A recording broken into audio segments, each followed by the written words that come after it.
Bom dia, está a começar o Percurso Alfa, o podcast oficial da CR2A Consultores. O nosso convidado hoje é uma referência na terapia ocupacional, está a fazer um doutoramento na Universidade Estadual de Colorado, nos Estados Unidos, entrega à equipa de desenvolvimento de EAC, corrija-me se tiver... Easy, ok.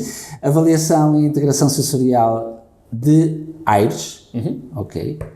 Um instrumento de avaliação pediátrico que está a ser validado em cerca de 50 países em simultâneo. Sim. Está ainda a desenvolver projetos na investigação da área de terapia ocupacional, autismo, e numa área bastante interessante chamada Mind, Brain and Education, mente, cérebro e educação.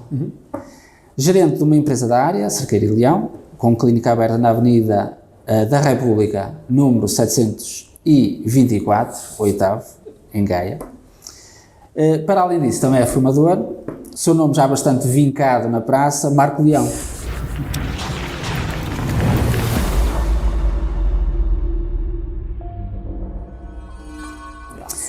Marco Leão, muito bem-vindo ao nosso podcast. Muito obrigado. Em primeiro lugar, gostava que falasse um pouco do seu percurso académico, mas mais profissional. Como chegou até à terapia ocupacional e porquê crianças? Isto é uma questão que me levantou também. Porquê o interesse de trabalhar com crianças?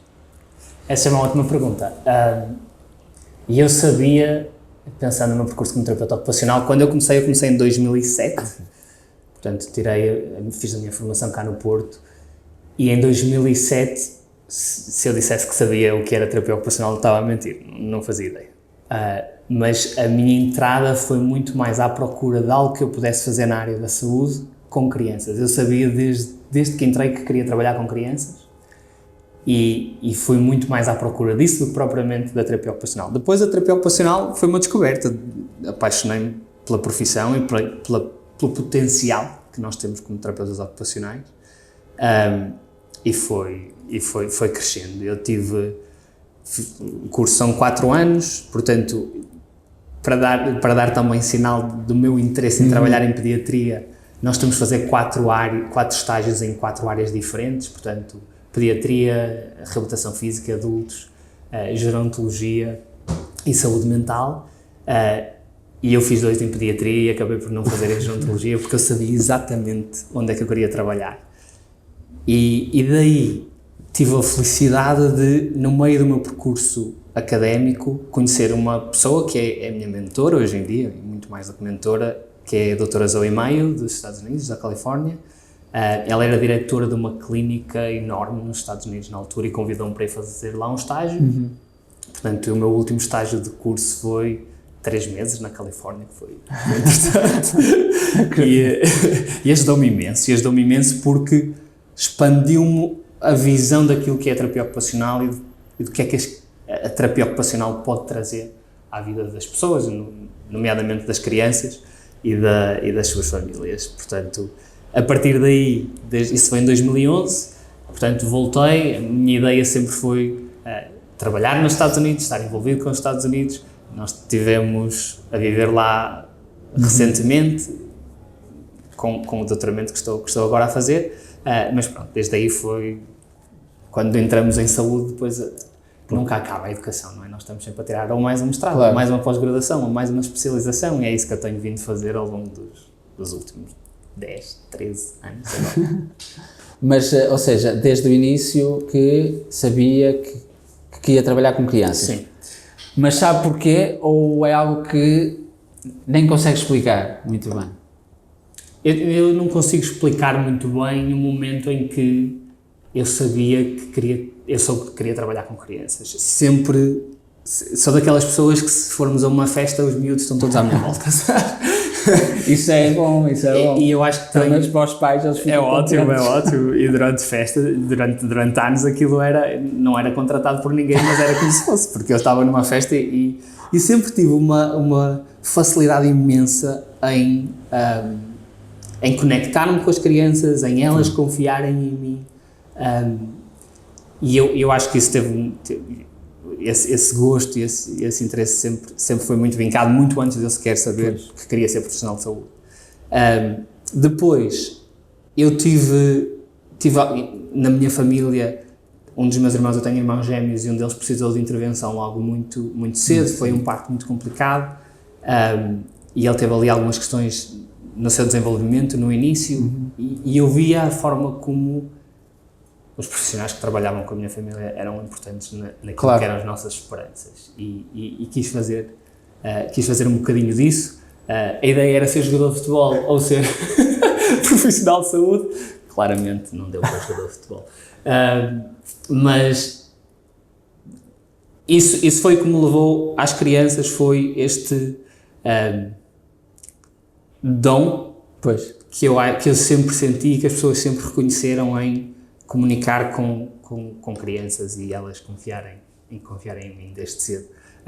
E hoje é o dia que eu vou à escola, e vou à escola para ver uma criança, se houver principalmente crianças com diferenças de desenvolvimento, elas vêm correr para mim. É chamativo. É mesmo engraçado, eu não sei o que é, mas está lá, e é uma coisa que eu não consegui ignorar, e acho que sinto-me bem, é uma coisa que me dá um prazer enorme e uma gratificação enorme poder ajudar crianças, e é isso que eu continuo a fazer. Ótimo, porque realmente é preciso. Voltamos daqui a pouco às crianças, porque há outra questão que eu também gostava de falar, mas antes eu vou partilhar aqui também, não sei se o Marco se recorda, de um episódio que se passou já há uns anos, num jantar que estávamos nós dois e mais duas pessoas, a Raquel e a Joana, e pronto, a conversa começou a ir a ser direcionada para as questões da mente, etc. Pronto, algo que eu gosto de falar, e o grupo que estava ali também gostava, e entretanto, a determinada altura, o Marco diz que a mente é como um jardim fértil. Tudo o que nós plantarmos lá, nasce. Se nós plantarmos coisas boas, nascem coisas boas. Se plantarmos coisas más, nascem coisas más. Mas realmente isso ficou-me na cabeça, nunca mais me esqueci, por acaso. E do jantar, de tudo o que falámos, foi o que me ficou na cabeça. E eu, um dia quando surgiram as questões do podcast, quando convidar o Marco, vou-lhe falar novamente disso, porque foi algo que na altura me fez muito sentido e que me ficou gravado. Nos dias de hoje, faz sentido essa frase, ou seja, a mente ainda trabalha para o alcance dos seus objetivos? Cada vez mais. Se nós pensarmos naquilo que temos, a capacidade que temos de nos tornar melhores, porque nós todos, eu acho que temos esse objetivo, ou deveríamos ter. E a evolução não quer dizer que todos tenhamos que chegar a um certo nível, mas eu acho que todos os dias devemos olhar para trás e dizer, onde é que eu cresci hoje, o que é que eu consegui, onde é que eu estou melhor hoje do que ontem. E é um caminho de altos e baixos, claro. Mas a nossa mente talvez seja das partes do nosso corpo, digamos assim, que é mais treinável, para o bom e para o mal.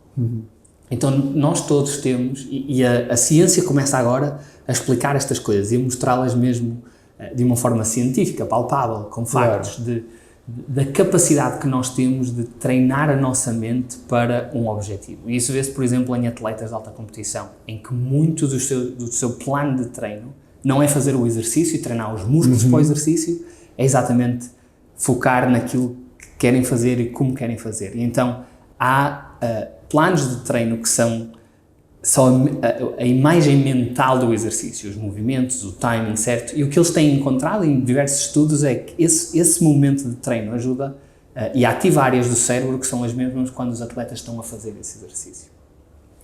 Então nós temos usado imenso isso na intervenção terapêutica, nesta questão de visualização, de usar neurónios de espelho para nos ajudar a treinar áreas até motoras e físicas do nosso corpo.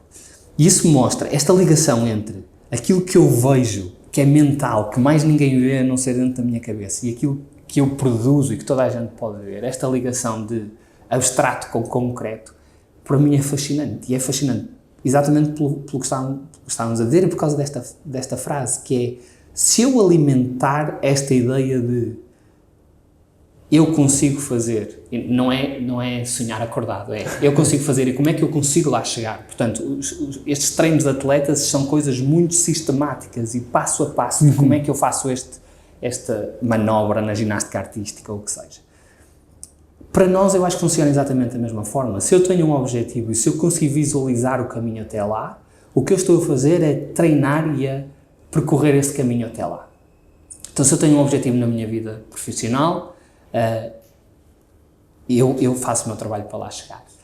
E isso é algo que eu, mesmo aos meus colegas, principalmente os que estão a sair da escola, que se estão a tornar terapeutas ocupacionais, a entrar no mercado de trabalho agora, há muita gente que diz, tens que ir para tudo e depois, quando chegares ao mercado de trabalho, já tens uma grande bagagem nisto tudo.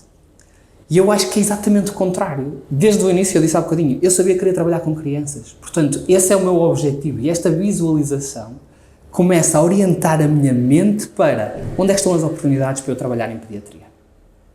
E quando chega um curso a Portugal, nós temos o curso de integração sensorial, que é só para pós-graduados. De alguma forma, eu estava exatamente posicionado para ser o único estudante naquela turma. Todos os outros eram trabalhadores, estavam no mercado de trabalho. E isso chamou a atenção da pessoa que estava a dar o curso, por isso é que ela me convidou para ir aos Estados Unidos. Esta ideia de, eu quero pediatria, o que é que eu posso fazer para lá chegar, ajudou-me a construir um caminho mesmo antes de o fazer. Exato. Portanto, quando eu acabei a minha licenciatura, havia uma clínica que estava à procura de, uma clínica bastante conceituada no Porto, eu comecei a trabalhar na Getting It, estava à procura de um terapeuta ocupacional. Saíram 40 nesse ano e mais não sei quantas pessoas no mercado de trabalho que também estavam a candidatar-se àquele emprego e estavam à procura de alguém com integração sensorial, com pediatria, com gosto na área. E eu tinha acabado de sair de um estágio nos Estados Unidos onde essa área tinha nascido. Por todo este percurso. Ou seja, quando eu cheguei lá, já me diferenciava de todos os meus colegas com 5, 10 anos de experiência que não tinham o percurso que eu tinha tido em meio ano. E eu acho que esta é a vantagem de nós plantarmos na nossa mente aquilo que queremos. Porque se aquilo que eu tivesse plantado, e inicialmente isto é um processo, inicialmente eu queria trabalhar perto de casa dos meus pais e dos meus amigos, o sonho era tão pequenino, Cristóvão, que se eu não tivesse, se calhar, esta ideia da pediatria tão presente ao mesmo tempo, se calhar tinha acabado a trabalhar pertinho dos meus pais, claro, uma coisa. Porque era isso. Trabalho. Nós vamos receber aquilo que plantamos, nós vamos colher o que plantamos. E se virmos a mente assim, como um jardim, o jardim mais fértil que existe, tudo que tu plantares vai nascer. Tens é que ter cuidado com aquilo que plantas. Pois. Não, sem dúvida, realmente foi algo que me ficou nesse jantar, muito interessante. E é bom, realmente nota-se que o Marco faz isso com consciência efetivamente do que está a fazer, e estava a falar ainda há pouco. Sabia exatamente o que queria, só que hoje em dia muitas pessoas não sabem efetivamente o que querem. Ou seja, isso aí é um entrave para os objetivos delas. E elas não sabem, elas plantam tudo e mais alguma coisa e às vezes não sabem o que é que vão plantar também. Sim, até porque muitas vezes estamos a plantar as flores que o nosso vizinho tem.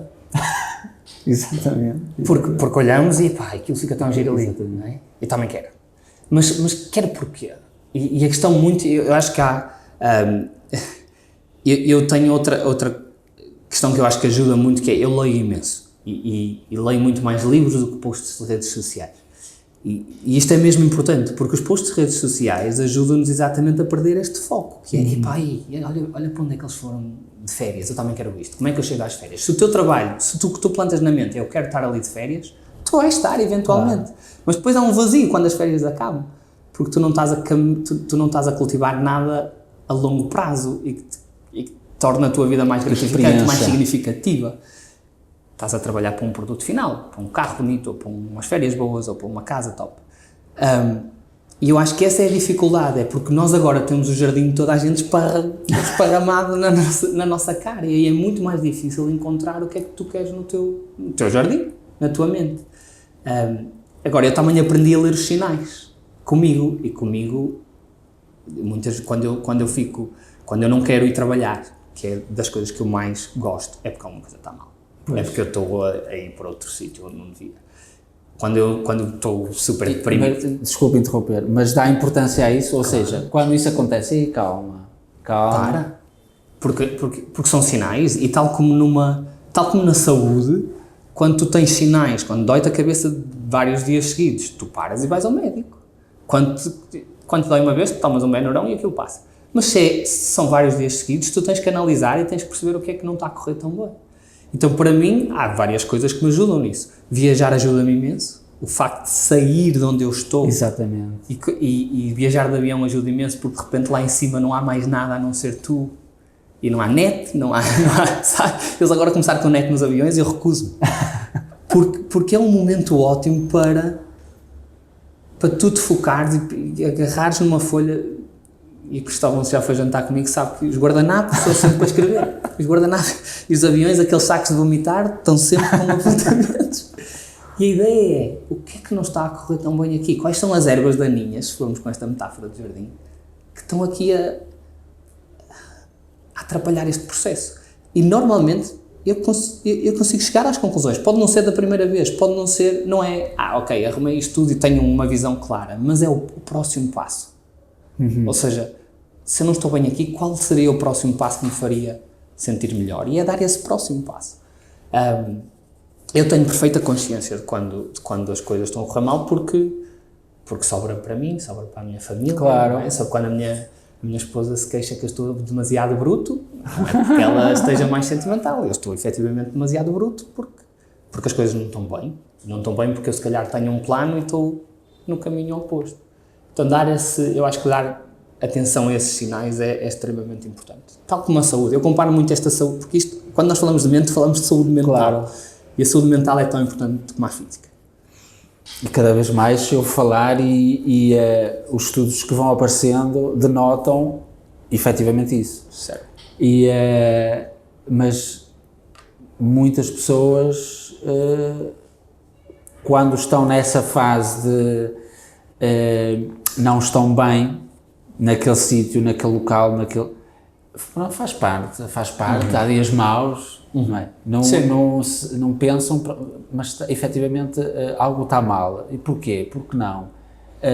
Não refletem sobre isso e pronto, e continuam a ir. E muitas vezes procuramos o Benuron, não é? Procuramos só o que é que eu vou arranjar agora para isto passar.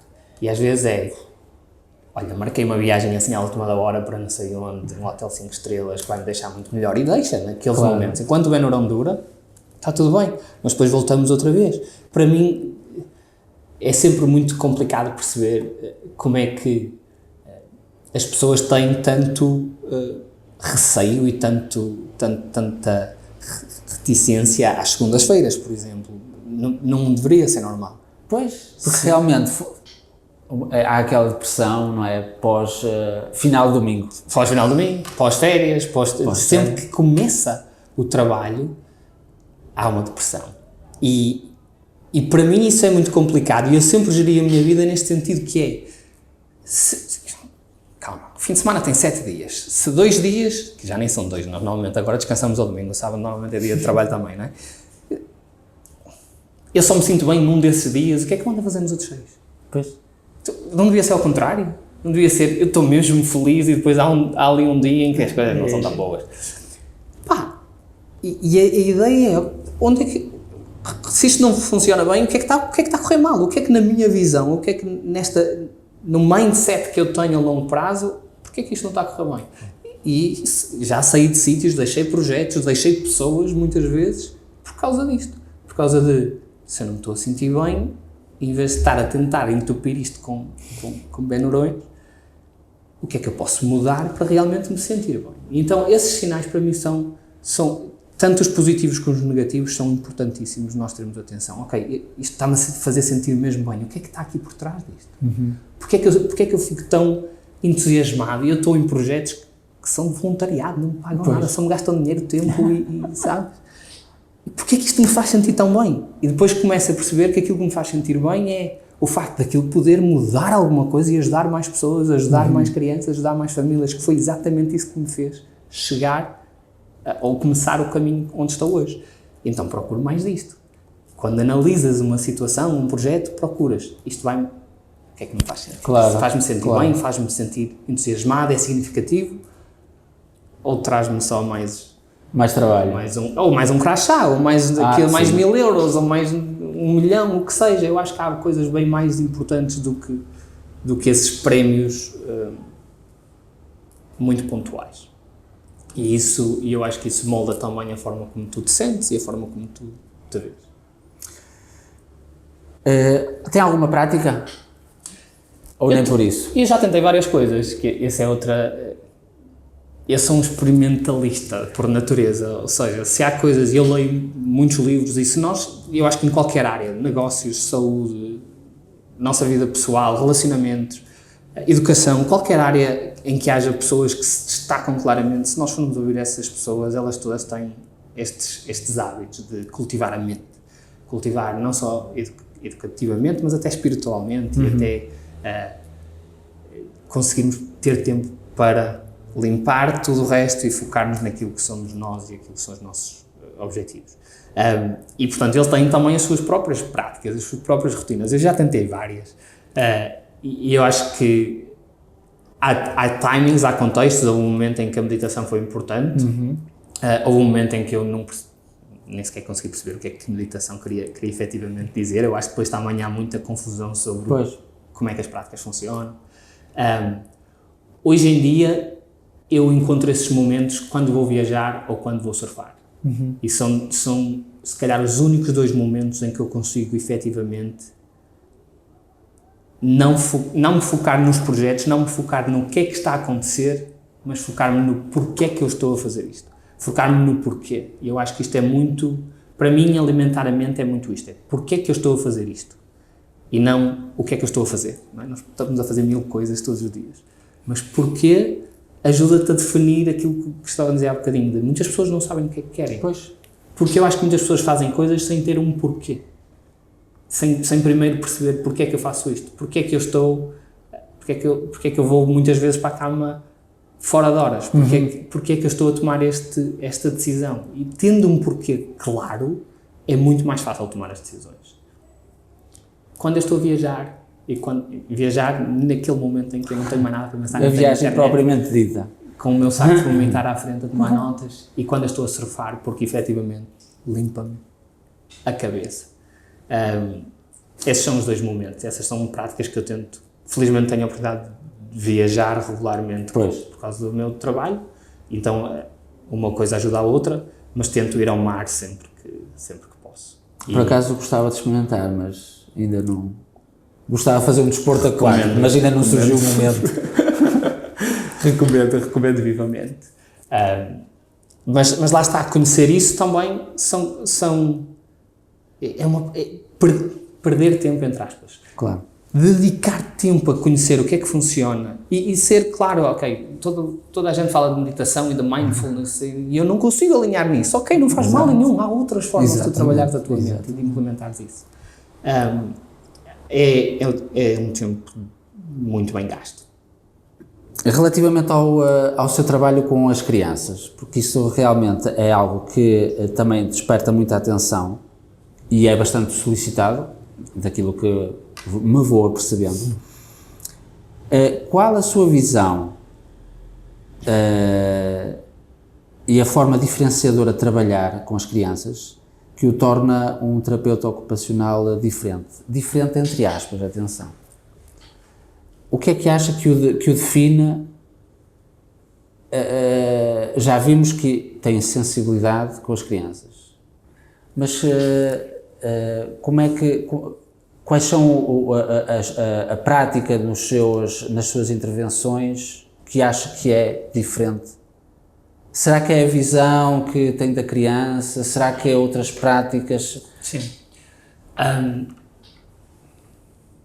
Eu acho que há várias coisas.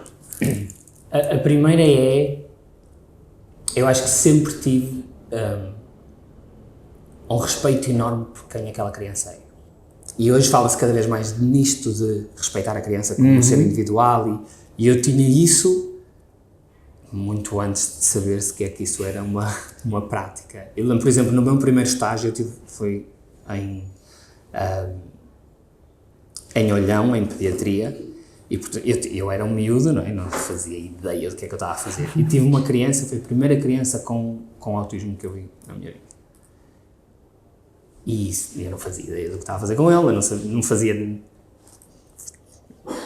Não tenho problema nenhum em admiti-lo. Claro. Eu estava a interagir com aquela criança, a comunicar com aquela criança, a respeitar a relação, construir uma relação. Foi um estágio curto, a intervenção com ele foi curta.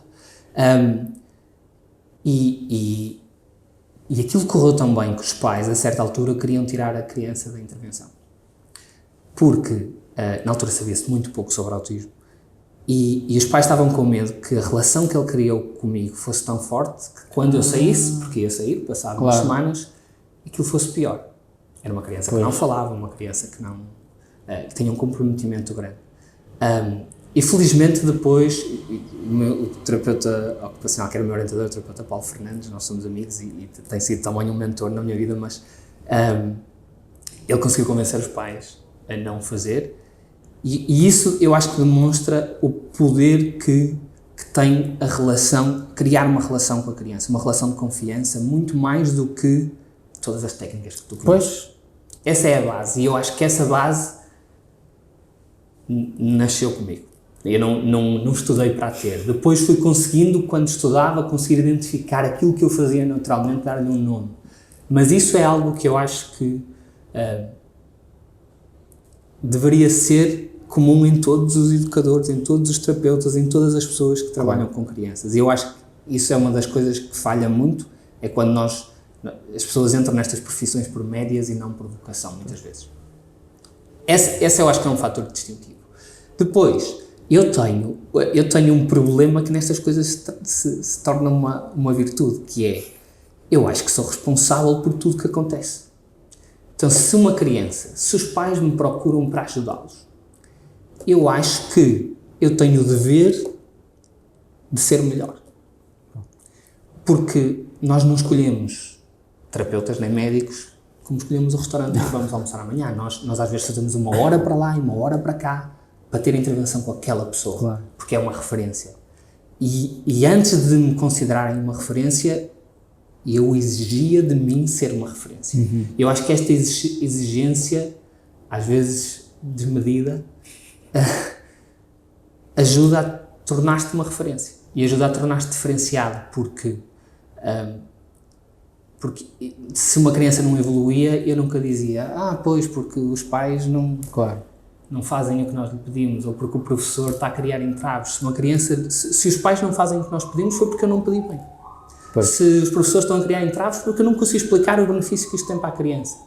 E eu tenho uma visão tão clara, porque felizmente tive experiências em Portugal, mas principalmente fora delas, o que é que nós podemos fazer como terapeutas ocupacionais para mudar a vida das pessoas, que fico genuinamente chateado, porque estamos num podcast, quando as pessoas desvalorizam isso. Pois.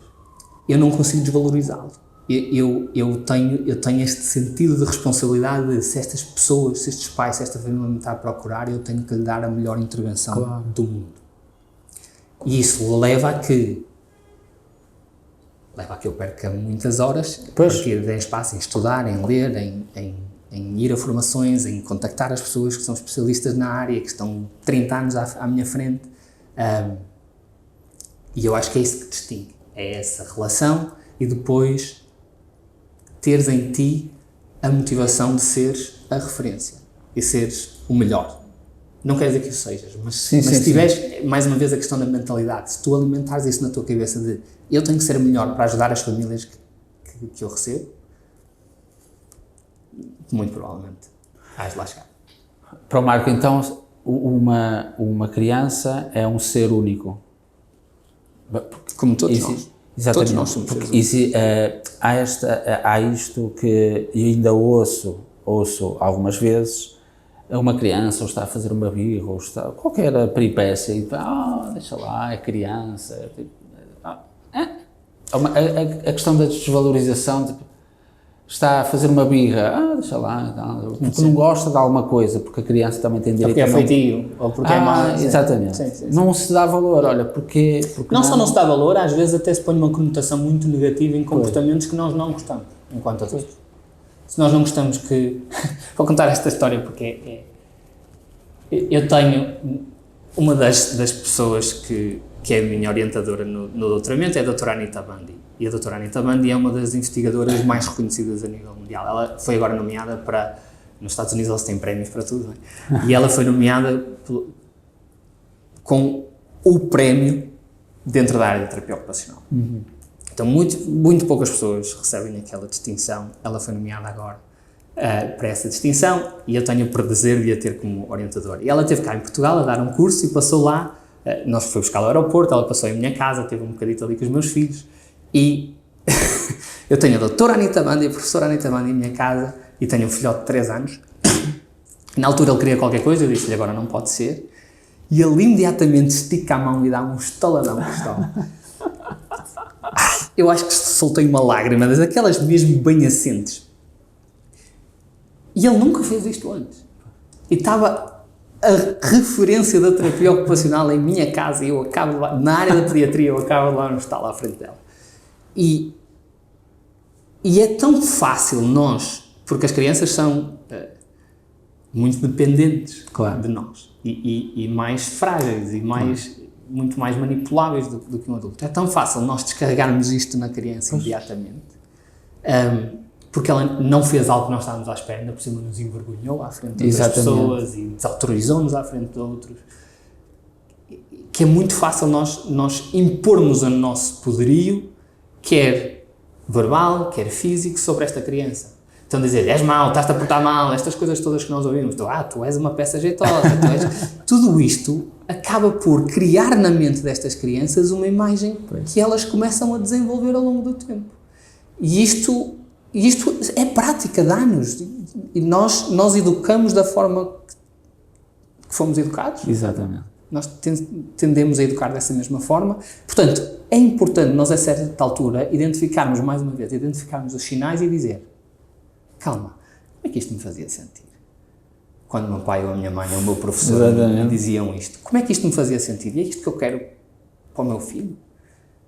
E todas estas zangas e todos estes sentimentos que eu trouxe da minha educação e das pessoas à minha volta, dos meus vizinhos, é isto que eu quero. Pois, se não é, como é que eu mudo? Se este não é o caminho, qual é o caminho que eu quero? Como é que eu mudo? E isto é importantíssimo na área do desenvolvimento infantil. Eu trabalho com crianças com diferenças de desenvolvimento, com perturbações, onde isto ainda é maior. Porque nós temos a tendência a menosprezar as capacidades de crianças que têm capacidades diferentes ou que não são aquelas que nós estamos habituados a ver. E então ainda há mais este estigma, este inferiorizar e este não dar atenção àquilo que são as prioridades, as motivações e os interesses da criança. E não é só na sociedade geral. Nós próprios, enquanto terapeutas, muitas vezes temos uma facilidade enorme em identificar pontos fracos, tudo que a criança não faz e devia fazer, e uma dificuldade imensa em dizer onde é que esta criança é boa, quais são os seus pontos fortes, quais são os seus interesses. E isto é algo que eu estou a tentar mudar também nas formações que nós fazemos, que é respeitar a criança, mas valorizar aquilo que são os seus pontos fortes. Focar a intervenção não só na criança, mas no meio à volta da criança. Porque se eu conseguir mudar a forma como estes pais suportam esta criança, a forma como a professora modifica a forma como dá a aula para acomodar os pontos fortes desta criança, ela não vai ter que se esforçar tanto. E ela não vai ter tantas barreiras.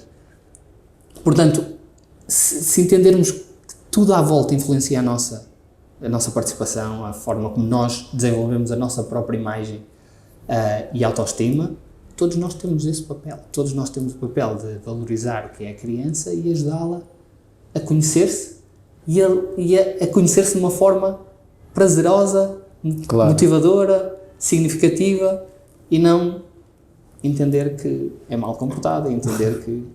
E está tão bem documentado isto, tão bem documentado com estudos científicos que mostram até com plantas. É incrível. Quando tu tens certas palavras, quando tu tens certas... Não precisam de ser ações, não precisas sequer debater de uma criança. Quando tu és tão incisivo a mostrar o que ele é mau, é muito mais provável que essa criança evolua para fazer exatamente as coisas que tu dizes que ele é mau. Porque essa foi a imagem que ela criou dela. Exatamente. Eu não sou bom aluno, eu não me porto bem, eu não me esforço o suficiente. Então, mais tarde, essa é a imagem que elas têm delas, não conhecem outra coisa. E é imprescindível mudar essa ideia. Quando nós falamos em alimentar-nos a nós próprios, alimentarmos a nossa mente, se eu digo, eu sou melhor, ou eu mereço, ou eu...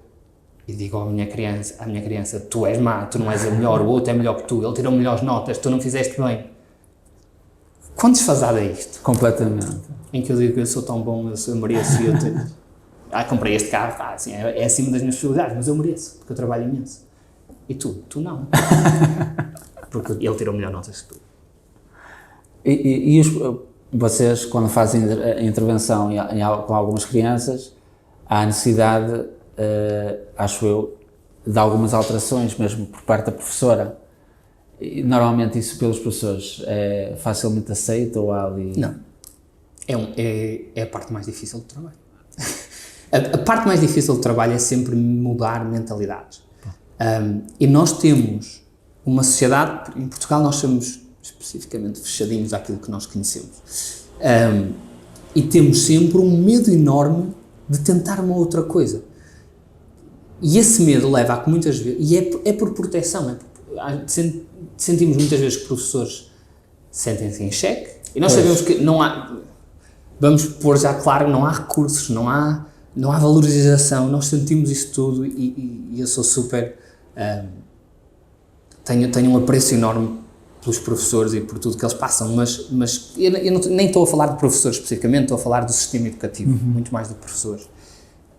É muito difícil mudar mentalidades, e só quando mudamos mentalidades é que podemos mudar práticas.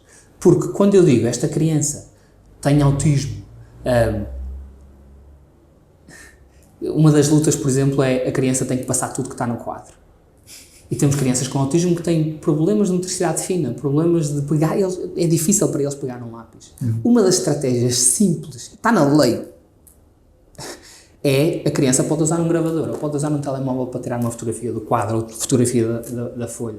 E mais tarde em casa, com os pais, ou até agora transformar aquilo em áudio. O áudio, há tanta ferramenta hoje em dia que até é crime não usá-la.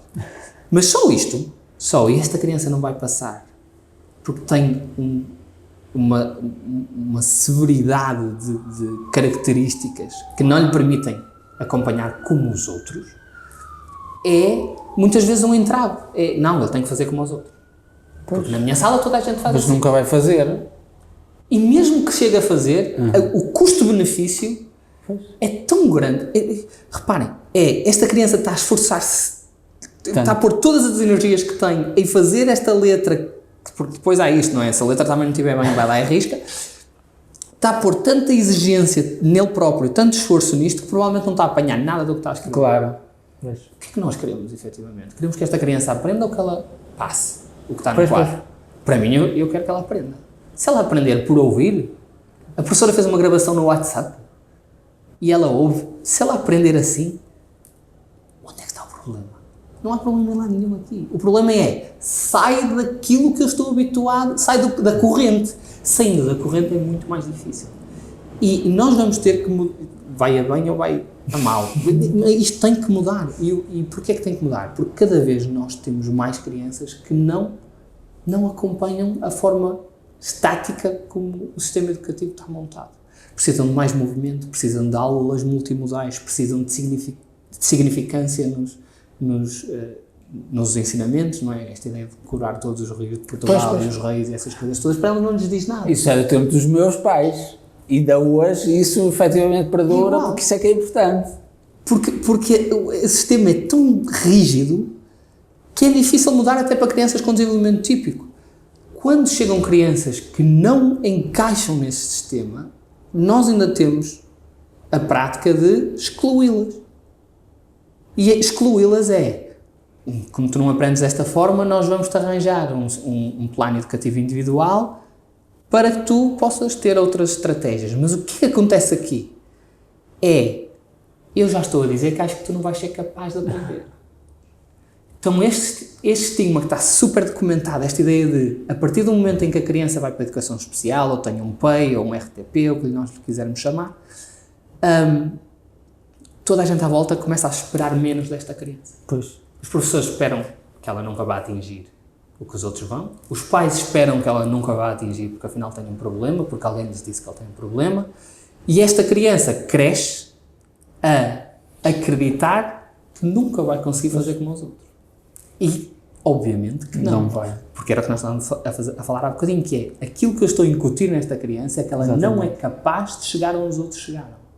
Onde é que nós vemos uma mudança enorme? É quando há um pai ou uma mãe, e geralmente a mamãe, que diz, nem pensar, eu não compro isso.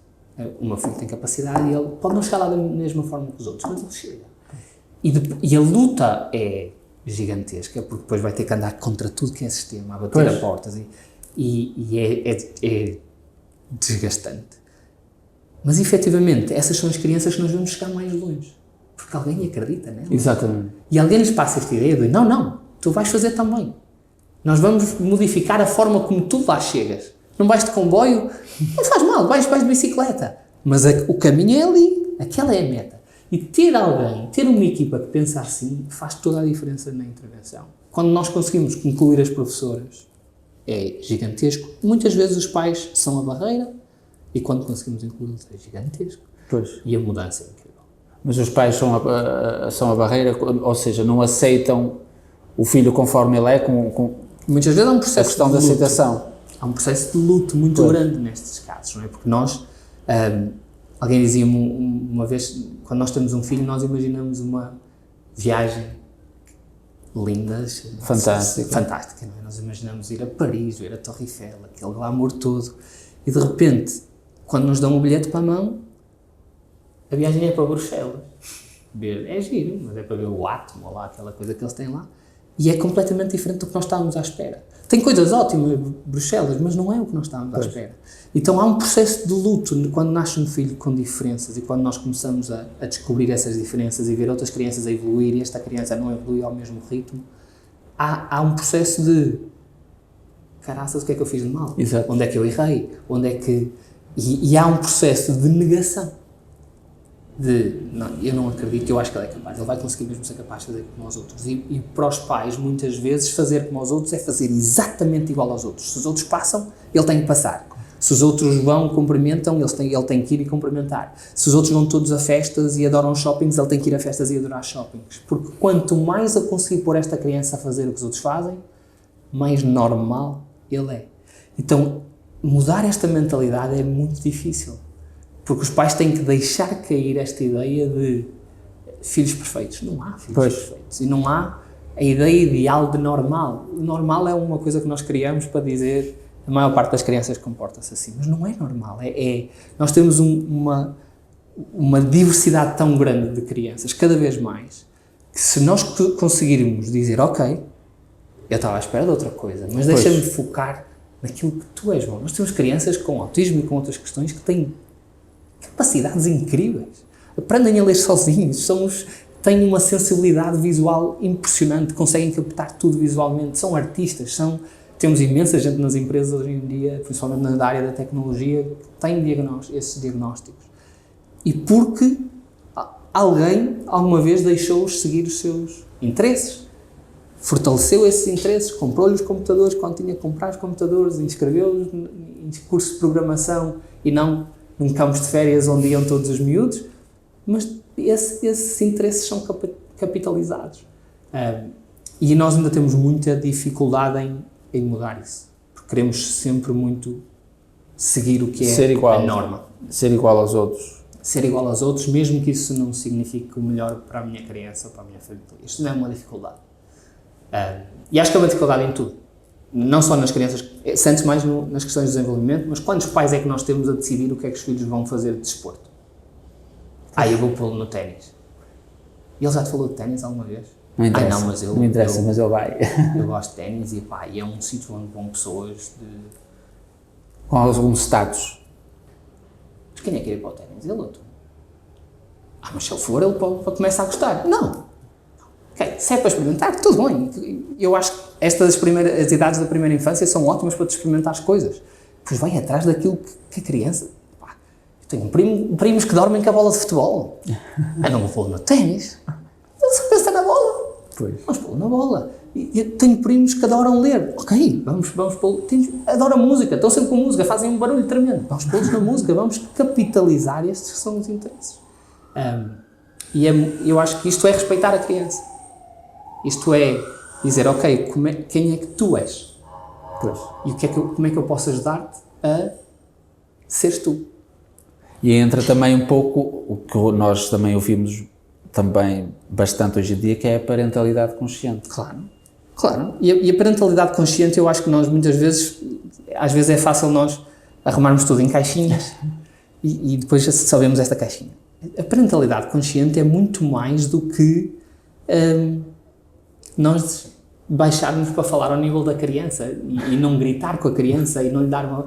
É muito mais do que isso. É exatamente estar consciente de que esta criança é um ser individual, tem interesses que são diferentes dos teus, tem uma personalidade que é diferente da tua, que não é o resultado daquilo que tu fazes. Não é. Porque senão todos os filhos de um casal iam ser iguais. É o resultado de experiências, interação e a forma como eles já nascem. E com o temperamento. Eu tenho 2 filhos que são água totalmente e iguais. azeite. É diferentes. Totalmente diferentes.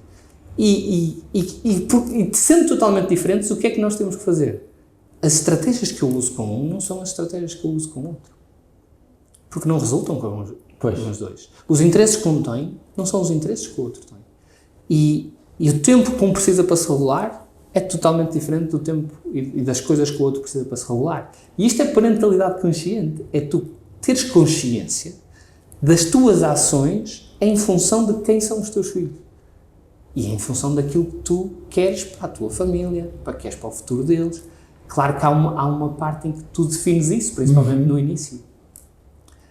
Mas entre definir o que queres para o futuro deles e planear todo o futuro deles é diferente de definir o que é que tu queres e ires modificando à medida que a tua criança vem trazendo a sua própria individualidade.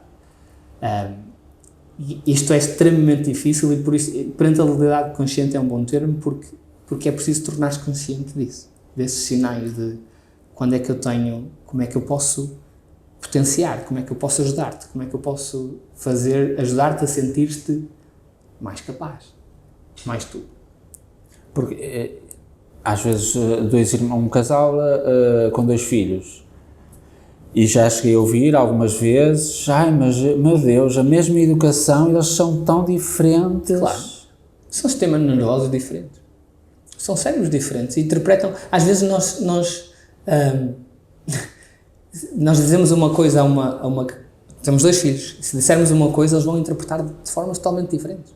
Um é capaz de dizer, oi, papá está chateado, é melhor eu fazer isto direitinho. E o outro é capaz de começar a chorar porque sentiu muito o facto do papá ter falado mais grosso com ele. Por exemplo, e só isto mostra que a mesma estratégia tem um efeito completamente diferente. Se calhar esta criança que ficou afetada vai ter medo de fazer o que fez antes, porque não quer ver o papá chateado com ela outra vez, ou porque percebeu que aquilo incomodou muito. E esta criança, se calhar, aprendeu a lição.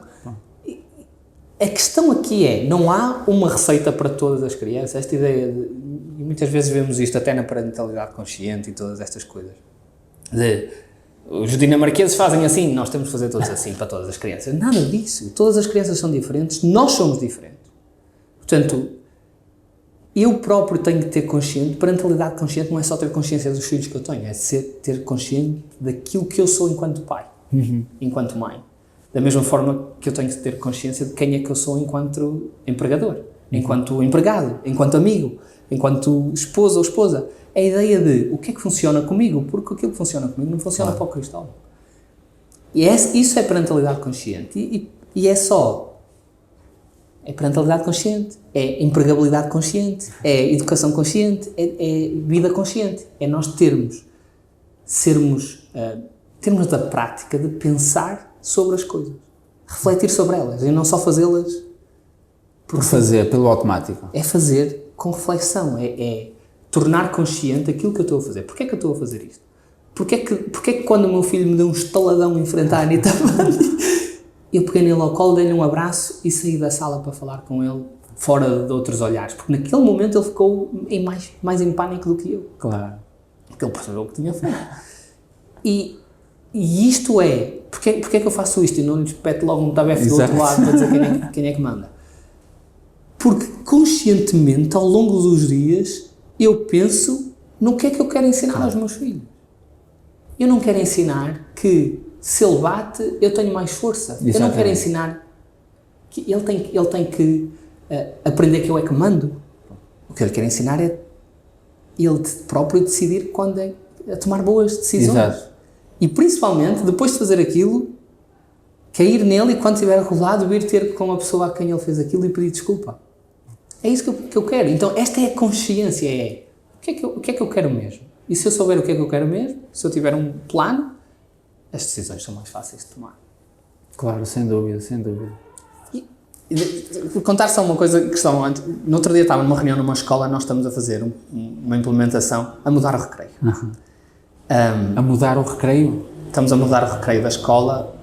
O espaço é ótimo, mas tem poucas oportunidades e nós sentimos, a escola sente, foi a escola que me chamou, que querem que o recreio tenha mais oportunidades que estimulem a criatividade, que estimulem a resolução de conflitos e que estimulem um brincar arriscado. Brincar arriscado? Brincar em que há a probabilidade de tu caíres e magoaste. Brincar em... Quando alguns pais souberem disso, o meu menino vai se magoar. Claro. E por isso é que nós estamos a tentar chamar um conjunto de especialistas para que a mensagem seja melhor passada. Mas a ideia... E estávamos numa reunião eu era terapeuta ocupacional, tínhamos a direção da escola, tínhamos professoras de ensino especial e, por exemplo, a ideia de eles tenham um escorrega. E naquela escola há pessoas dentro daquela escola, e a escola tem uma ação muito liberal, mas há pessoas que é totalmente proibido subir o escorrega ao contrário. Sabem subir pelo sítio onde se desce. E outras que não faz mal nenhum. É uma forma de brincar. E a discussão a certa altura estava a ser, alguém dizia, estes adeptos de não se pode, diziam, mas já viste, ele agora vai para os parques, estão lá outras pessoas, lá fora, e começam a subir o escorrega ao contrário. Isto é uma falta de respeito para os outros. Temos que pôr regras, e a regra é só pelas escadas, desce pela frente, e assim tudo funciona. E a questão ali é, mais uma vez, isto é, o que é que nós queremos efetivamente ensinar às crianças? É que há uma forma única de fazer as coisas e que eles têm que obedecer, senão, chamam a polícia, quase. Se tu disseres assim, não. Quantas vezes é que dizemos isto? Tens que fazer, porque senão, olha, vem a polícia, não é? Qual é a ideia? É dizer, está uma forma de fazer as coisas, ou é que tu, quando estiveres lá fora, percebas que se tu queres subir e tem uma criança a descer, tu não podes fazer. Tu tens que esperar. E tens que aguentar a tua vez. E tens que ver, sabe, bebés, então não é a melhor forma. Se tu tens 10 anos, se calhar não é a altura ideal. Como é que isso se educa? Como é que isso se ensina? É deixar as crianças subirem. Exatamente. Ao contrário. Se o teu foco for, eu preciso que esta criança consiga tomar decisões individualmente e independentemente e não ficar à regra de alguém que impôs uma regra específica, eu estou a ajudar estas crianças a viverem em sociedade. A aprender. Porque é provável que ninguém bata a pôr as regras nos ouvidos dele a toda a hora. E é muito melhor eu ter uma criança que saiba qual é o bem e o mal e saiba decidir quando é que pode ou não fazer, do que saber ter uma criança que não faz porque alguém impediu. Exatamente. Então esta foi uma discussão super interessante em contexto educativo e, portanto, não é só na relação de pais e filhos, é a relação de escola-crianças, a relação de adultos-adultos.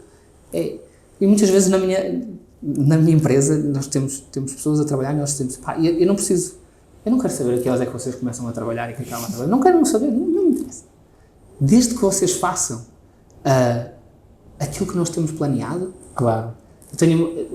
Nós vamos agora contratar mais 2 pessoas, mas uma das nossas colaboradoras foi um mês a fazer voluntário para São Tomé e Príncipe, em horário de trabalho. Eu disse, não há problema nenhum.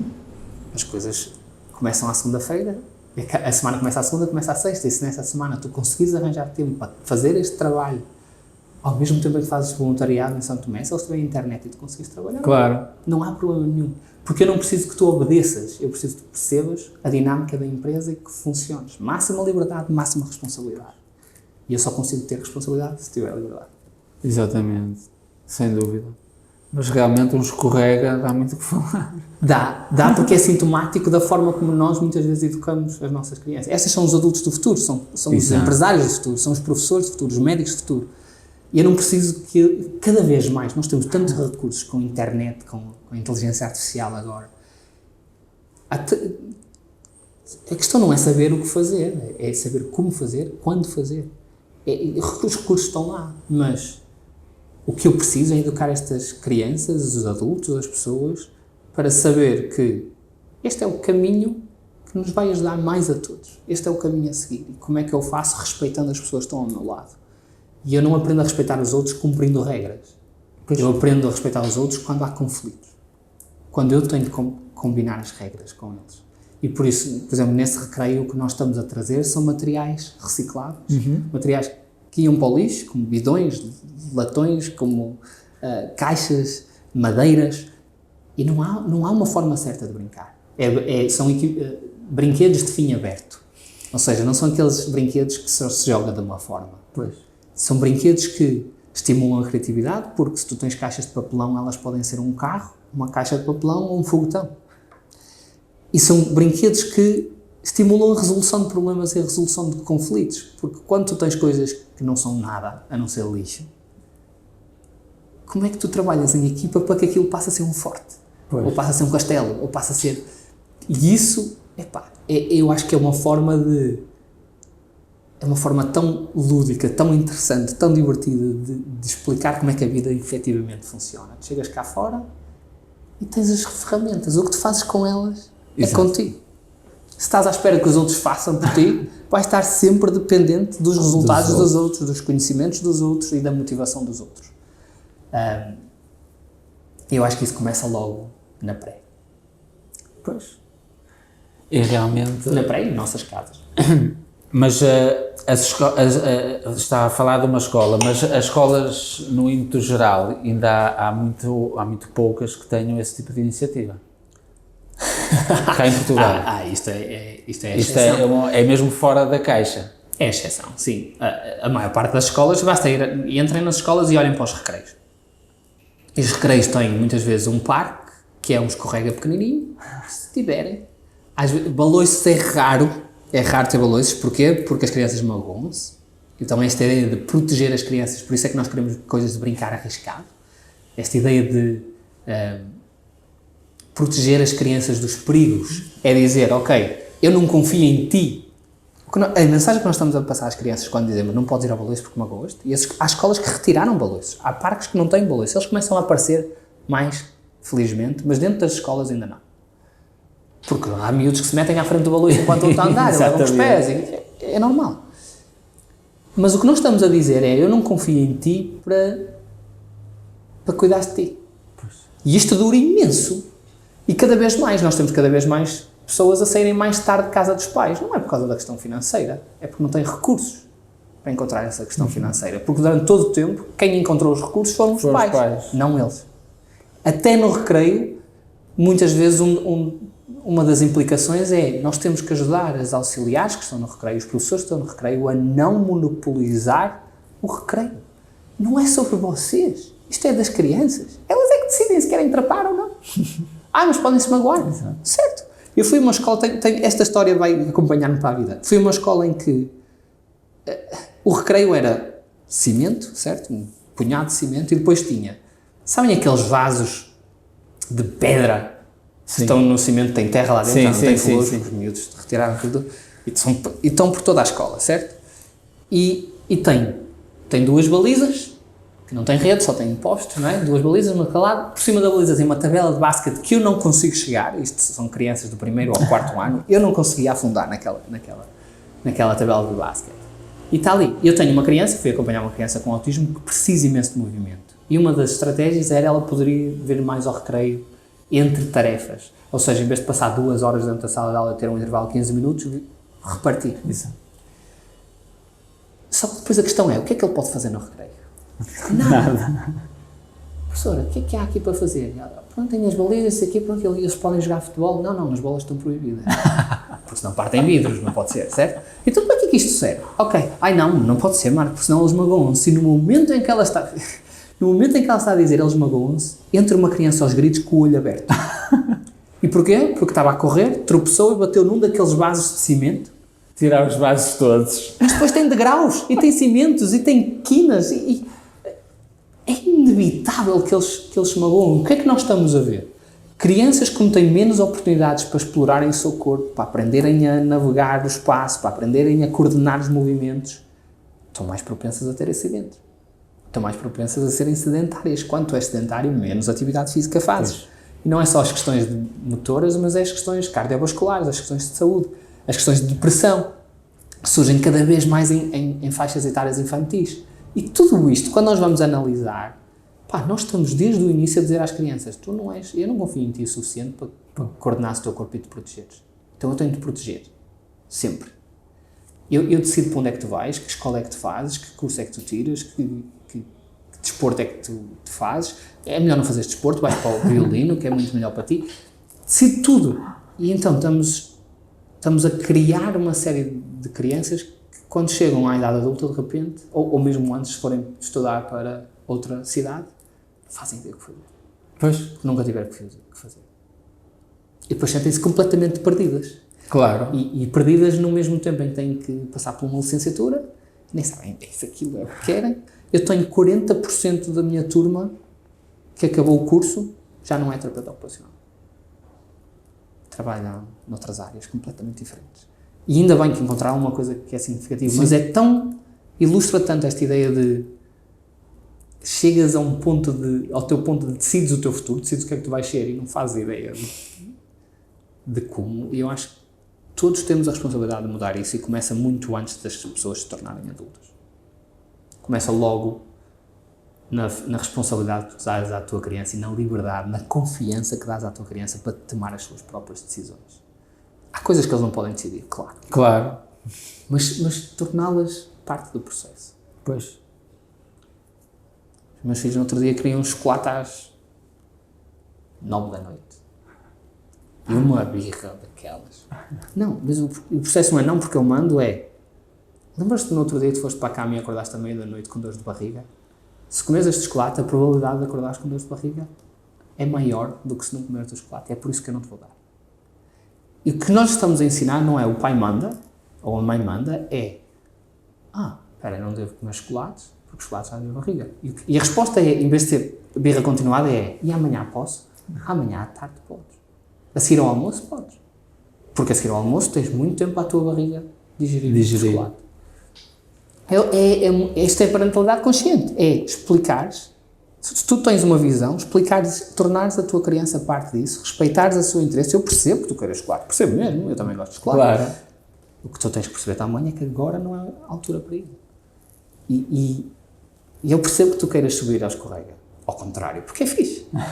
Mas agora não é o momento para isso, porque todas as crianças há uma fila do outro lado. Então, se tu quiseres fazer, nós amanhã vimos aqui, de manhãzinha, porque não tem ninguém no parque, e tu podes fazer. Okay.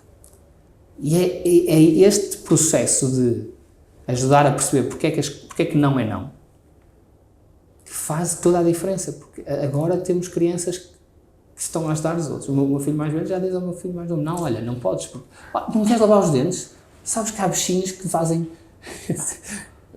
Eles fazem cocó, e depois eles viram um vídeo no YouTube como é que a cara se processava. E isto não há birras para lavar os dentes, porque eles sabem. No outro dia eu estava a dizer, malta, vamos para a cama, já nem vamos ter para lavar os dentes. E eles, não! Temos que lavar os dentes. Porquê? Porque percebem porquê. Não é porque os pais mandam, é porque é que nós lavamos os dentes. Ninguém me obriga a lavar os dentes, eu sou adulto. Sei que é importante. E explicar isto logo desde o início faz uma diferença tremenda. E começar a pensar nas coisas e fazer parte da solução. Exatamente. Porque é bem mais fácil chegar ali, olha, fazes o que eu te digo e ponto final. Claro. Está bem? E eu sou o teu pai. Certo. Exato.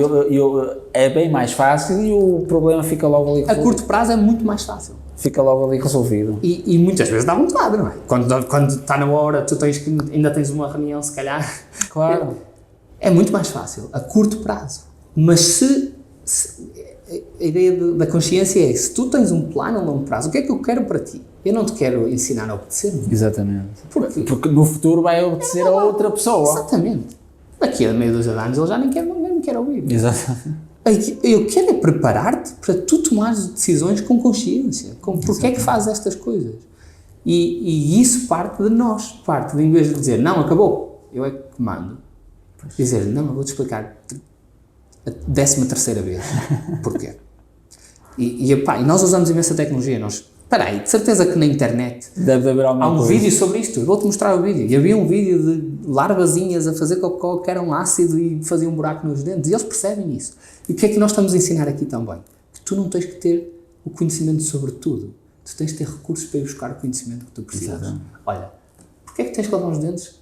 Na verdade eu não sei. Vou procurar ao Google. E os meus filhos agora já me dizem, pai, porquê é que não sei aqui? Porquê é que eu não posso pôr um chocolate? Porque dói a barriga. Mostra-me na internet. E então o que nós começamos agora a fazer é, olha, este não é um bom vídeo. Sabes porquê? Por causa disto e disto e disto. Tentamos educá-los a distinguir o que é boa informação e o que é que não é tão boa informação. Porque isto vai ser o que eles vão ter. Tanto se fala das fake news e estas coisas todas. Exatamente. Não é tu teres as respostas todas, memorizar tudo que deve ser a resposta. Onde é que tu vais buscar a informação, como é que tu sabes que ela é fidedigna e tomar decisões baseado nisso. Para mim, isto é parentalidade consciente, é tu teres a consciência de onde é que tu queres, o que é que queres para a tua família, para os teus filhos, e que teres consciência do teu papel de pai. O teu papel de pai não é autoridade. Exatamente. É educá-los a conseguirem ser a sua própria autoridade. Sem dúvida.